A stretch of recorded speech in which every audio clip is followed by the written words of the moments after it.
whakatai mua ki he eiki pia malo mua e tau te maua e pongi whakaofa koe ni koe pongi whalait whakeni ao uluaki mahina ko Sanuari o e wanoa taha no pia whatawange o ko alomari e pia mea kotoa pia mi apina pa koe ni tau kalofiama koe ia ki aho ni koe tau fuafua kalofiama e ni ki he ulaki mahina pia me tau fuau koe ni o wanoa taha no whakatai mua ki eiki a e ne toloi mo whiunu i tau ngahi mo ui tau tu utalere iai ai pongi whakaofa koe ni pia whatawanga pe o mao ha tau o whono kres ia pia mo manu ia i he pongi koe ni. Koe tau kalawhia mao tō pe me sā me hiwa mo fulu mātaha ko ia e sā me whai mea ia e whatu ai ula kalawhia mai wanoa taha ono ko sā me hiwa mo fulu mātaha paka vechono ulua ki o pēne no whakarea ko ni reu ko ngāk e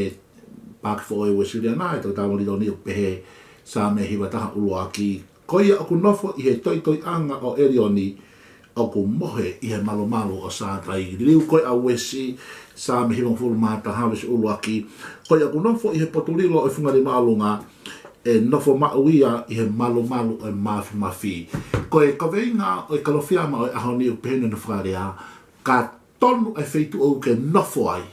tawatu e mono ia e tau fōu ko tatu utaki ai i he wanoa tahano. Ka tono e wheitu o ke nofo ai, ko dwelling place, ko wheitu o ke nofo ai, e monu ia, pe hako rewa e tau fōu ta ai, ko e tau tāpuaki mo tau whakakoloa. Ko e sāme maari mo e sāme tāpuaki lahi au pitoeni, tau mau whinga maari pe ki toki lau ko toa e sāme hiwa mo fulu mātaha. Nau hanga i tangata whau sāme o whatu e whakakaukau koe ni, a e whia mau koe ke tonu e wheitu o ku te nofo ai. He ka tonu e wheitu o ku te nofo ai, e te moui ai whāmiri mo si. Talatu koe whanonganga e ta uka koto tāpuaki, koe whanonganga e ta uka koto whakakoloa mo ni. Ka ki te unga aki a ngori riu rea e ua koe ni, e riu ko ngā koia e Molitoni, Pāki Whaoupa, mo riu ko ngā koia e Wesi. Ko Molitoni o kune pehe i hene whakarea sāmi hiwa taha uaki, koe aku nofo i he toi anga o Erioni, o ku mohe ia i he malu e mafi. Ko e rea Erioni he ni o kuhinga pe muia ke o tuaka, uhinga i he rea whakahepelu, rea Erioni ko no hinga, ko ha toko taha aluhaka ki hapotu ma o lunga, ai e koe highest place, ai kuhinga e rea Erioni. Ka koe rea ko ia o kuhinga pe muia ke o tua, he koe ko riri whakatonga koe a wesi o pehe, koe aku nofo i he potulilo e funga ni ma o lunga, o ku nofo mauia i he malu e mafi. Ai koe whakarea koe ke Erioni, koe uhinga pia koe alu ke potu ma o lunga, o kuhinga pe muia ke he o tua. Koe aku nofo i he toi anga koia o Erioni, o ku mohe ia i he malu o sātai, o kamatangi ki fo i rea koe nofo, o tatau pe mo whakarea koe ngā koia e Wesi, koe o ku nofo i he potulilo fungani malo, ngaki e Wesi fo i rea koe potulilo, koe o ku nofo he potulilo fungani malo ngā, kai ngaki lewa e Molitonia, koe o ku nofo i he toi anga koia o Erioni, o koe uhinga pe moia ki he otua, ka una whaita tau e ngori riu rea koe ni e wheitu koe nofo. Ai o mahau inga pito ke whakapapau he wanoa taha ono, fuafua kalofiama i he ulaki koe o Sanuari pia moe, tau fōu tau iai, ke ki hanga o whakapapau i e wheitu o ku ke nofo ai, pia mo nofu anga ki ai o whaamiri. Ka utau mai he sāme he ni, koe toko taha pe koe whaamiri pia moe siasi, pia koe ha mo ui o ku nofo i he potulilo. O fungani maalong ai uhinga pe muia ke otua ka whakarea rewa e Wesi koe potulilo ia o fungani maalonga he kumauinga ki ai potulilo ai koe feitu o kuke alu ki ai he taim koe ia o e whai ngata ai koe ngā koe e sisu koe i ne whamatala ia mātiu wahe ni ma wahe wahe whinu marango he bo pe he ka pau rewa o ke lotu pake huke he potulilo pake tāpuni ai matapa pake lotu ai ki ho tamai o ki he rilo ai koe ne uhinga koe potulilo koe feitu o kuke iai toko taha pia moe o tua tau doa whinu ke taimi koe ia o whai ngata o ngaki e Molitoni e whakarea koe toi anga e leoni koe toi anga koe feitu o ke hola toi ai he taimi o whai ngata kai pehere he tangata whao sāme koia o ku nofo i he toi anga koia Erioni, koia o ku nofo i he potulilo. Whakawhetai ki eiki o ke ha mo ui pe ko ha whamiri, o ke ha potulilo, ha wheitu o ke rilo ai, he taimo e whaingata. Kau na whakatonu rea i he rea koe, ai mahu inga koia, ke nofo koia ki he otua, koe fungani maalunga koe, highest place. Koe taimo o ke nofo i koe i he otua, o ke nofo i he wheitu maalunga taha. Taka o mepo hea ataka e ke ia ika koe nofo he otua o ke nofo ko i he potu whakalangi. Ko tō manalo ngai ko e Paula ke ia ki Efeso wahe no ulaki le saka no tolu mo nofo i he potu whakalangi e heavenly places. He ke taimo ke nofo i ke otua o ke nofo ko i he potu rilo o ku malu e feitu ke iai ko i toi angai o erioni ko i taimo ko hoko i ko hawhinga taa to whinga whakatu tāmaki i whanonga anga o ke hola toi he feitu ko i feitu malu ko i feitu pāwia o ko tui ko kamata anga wano taha no pe glolo a whau e hala ai kamata anga pa me tau whanonga he tau fōu ko i ni e ia e taime whaingata ia e taime matangi kai whakawheta i mua ko ha tangata pa mga whewhine o ku nofo i he teitoi anga e rioni o ku whakapapau i ho mo ui o ke nofo i he awhinima o tua o ke nofo he poturilo ko toko taha o ku nofo ki he o tua o ku nofo i he poturilo o ke a secret place o ke iai o ke malu i longa ha toko taha o ku nofo i he o tua i he kamatanga wanoa taha no o kou whaangu ke pole i ho mo ui ka ngā kristiane ke whakapapau i whitu ke nofo i ta koe pole sāme a koe ni ke whakapapau i ke nofo i poturilo funga ni malu o ke nofo he teitoi anga o Elioni ai mau inga ke nofo i he otua he koe otua koe whitu koe secret place koe poturilo ia koe toitoi anga ia te ke malu ai te ke hoko koe tāpuaki pa te ke hoko ai koe whakakoloa koe whakaus koe a ves koe a hana ura ki a sāme hiwa taha upehe koe pak fo oi wasile ana o ku mohe ia i he malu o sātai kai whakarea a ue si upehe koe au lofu pepilino funga malu ngā ulofu mau ia i he malu e mafi ki tau hitu upe mua ai koe whairea malu koe rea fukia ke he shadow koe shadow pe koe ata koe o hinga ia i he taimi aho pe koe taimi o gula koe e laa pe au vevela fukia e laa pa koe taimi o gula koe e laa asi ho ata pe koe shadow o koe ki asi ha ata i he po uri he ngā he whakapo uri pa koe ki ata he taimi au fi ai ka koe taimi o ku vela pe ku uloi e laa aho laa tau toki asai a shadow pe koe ata. Pe he rewa he rewa awe si. Ko tako tako o kunofo he poturilo funga ni maalunga, o kunofo i he malu e mafi. O pe he rewa Molitonia, koe o kunofo koe i he toi anga koe a Elioni, o kunofo ia, o kumohe ia he malu o sātai. Whakato aki pe a hengorea koe malu. Kai nofo e kai mohe. Kone ngā ku pe he, koe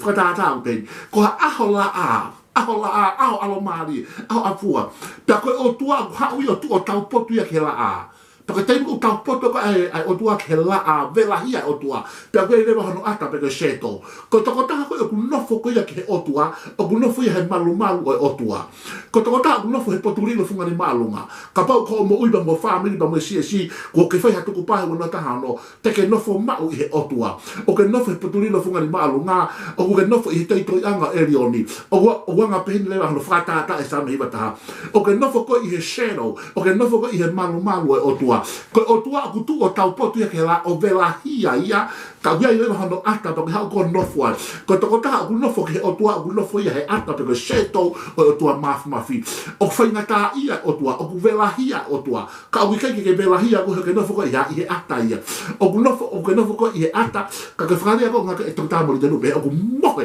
he malu o sātai. Oi a wehe mi a ifo moni ho mohe. He ku moko fo he ko aho vela. Pa ko aho vela ko la a ko whakasio haki malu. Ko no hina ala toko lahi ko hei lolo a kau ke no lofa to haki mai malu. Ka koe ni ko o tua tu i o tau potu ke la a. O vela hia o tua ka ke toko e pa ke mohe. O peherewa e Molitoni o ku mohe ia he malu o sātai. Whakawheta i mua ki he iki e kaunga kristiane pa koe pōre sāme hiwa kufuru mata. Whakapapau e whaitu o ke nofo ai, ka pau te ke nofo i he otua, ka pau te ke nofo i he toi anga o Elioni, ka pau te ke nofo i he poturilo e funga ni maalunga, koe ni te ke nofo he malu o sātai, koe tau wanoa taha no tau kamata i he ahoni.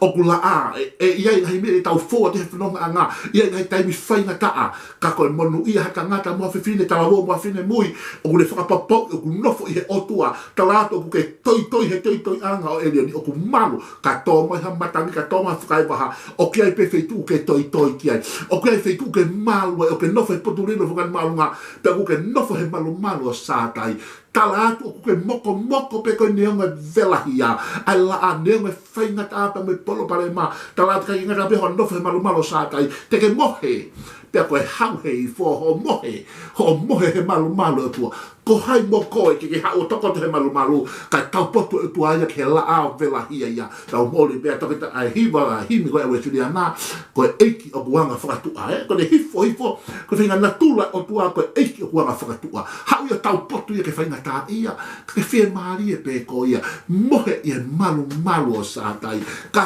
tolu me feitu ke nofo he wanua tahano tala atu te ke mohe he malu malu Elohimi te ke mohe he malu malu o sātai e vela hia ai ātaka ika te ke moko pe ko vejo no fitu lewa o sāma renta mai e tō ai afe i to he mape a tō pe moe mana he tō matau he ke hoko hako i ofi ko nofo anga ke nofo anga e toko taha oku ha oku nofo he puturi le funga ni maalunga oku nofo he toi anga e reo oku mohe he malu malu o sātai ka tolu pe feitu ke nofo he wanua tahano tala atu e ngana ya fe i ho he ma pe to ngana pe moe man e ngana tapa aki o to he kai ke hoko hako i ofi ka nofo anga o tala vo pe mo fine mui ha tangata eiki mo fine eiki mo family mo siasi o na nofo he toi anga o Elioni o na nofo he potuli le funga ni maalunga ko ve no taha pe mo taha wa sa me tau be hiba taha tala ma dele fe kawa te le kau angelo ke na hapai to ko taha ko ya te lia na humbu hono wa e ya maka ka nga kristiane ka funonga wa no taha no mo ne le a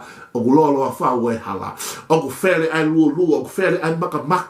ka fa feta i ke ko le palomes o ahoni ka tolu pe feitu te ke nofwai ka tolu pe feitu te ke mohe ai ka tolu pe fainga malu o ke fili ke mohe pa ke nofo he malu ko ya o mo ilo ta mo he to tangata o e ka kai frasio la malu pe agulere at ke malu ko pe agulere at ke malu ko to ha lolo aka e no feinga holo ko kumi ha fainga moko pa fainga malu ke ia o ilo ka to e profita ko sionana le ha o to fulu akau pe keina le vai e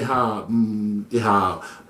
fainga me ai la e hoko ifo pe hanga le vai unufio le kai ko to ai ki ulo ka pe au ia ko fu vai tafe na inu e ilaisia lo tu ha ta tu e pe tai mia ko ma ia o ke ai me he mo uni ke kai fala anga o ta le unga yo toi ke ai pata hanga ulo akau ta malu ni ai ka au hako to ai e falo me ka to la ke de ko ka fa malu o lo tolu ke au no fu ki ai ko malu o Elohimi ko malu ko ia o sātai ko fai malu e mo feinga holo ai ke toi a te situ a se pani ti situ ai wifi o ke fala la tu ko siana e foi te ko o ke fala la ke wifi ko ke fala la ke kai ko fala ke pe to ha ta ho fala la ki ai pe mo si vai pe ho amanaki ko to ha fai na ulu akau mo ke finga ke alo malu ai mo kai pe ka ko ha malu pau ta ha ke mo wi ko sisu Christ ka mo te ke no fo ma o tua ta la e ho ko ta po mo fa koloa hei ke ho ha ko vi ko no anga te le fe ka le ka anga no ke na ha pai ko o mo ile fo no anga o tau ia ila ni o humbo mo tu kia fono mai wana taha ni mana tau fono to la ko tau fa wa ko fa so wana taha ni ma fere a humbo tu kia humbo he maka humbo he luo ko wana taha no ke lo fa e hala ko le palome si he taha mo taha wa hiba sam hiba taha te le fika na wa ngelo no hanga ha pai ko te dia na humbo wa ai ha maka he kai te ke humbo he kai te ke tu kia he wana taha no he ko na o ke no fa potuli la funga ni malunga o ke no fa toi anga Elioni o ke mo he malu sa kai pau ko ves para os ko ia o sam hiba ta ves ono fulmano te hanga tapo aki na tol ake mo i fuoloa faka feta i mo ake i kai ko me o ke fe mau o ke fe mai mo i fuoloa o ke ka he fe mau ke mate wano ta ha no ko tapo ko ta o faka koloa e hanga tu tapo aki ko mo faka koloa ko mo i fuoloa ka ko tapo ko ia ko tapo ki be tangata pa me fine o ko nofo he potule le funga ni malunga o ko nofo he toi anga Elioni whakapapau he ahoni o ku tonu e feitu ke nofo ai a o mo ui ba mo family ba befo ke siesi ka pau ki tau fili ke tau nofo e potuli le funga ni malunga pe tau fili ke tau nofo e toi anga Elioni tuku ke tau nofo he malu sātai pe tau mohe he malu Elohimi talato ka to tapo ke fononga u tau fai he wanoa tahano ka tolu pe feitu ke nofo ai o ku e whakatua meri ko wanoa tahano ko tau e manu ia kamale ulotia ke afiona e tau pe kina e totaha katoa pe ta mau nofo atu he malu e afiona ia sisu Christ ko alo ko i hamo whaka mo ui. Amen.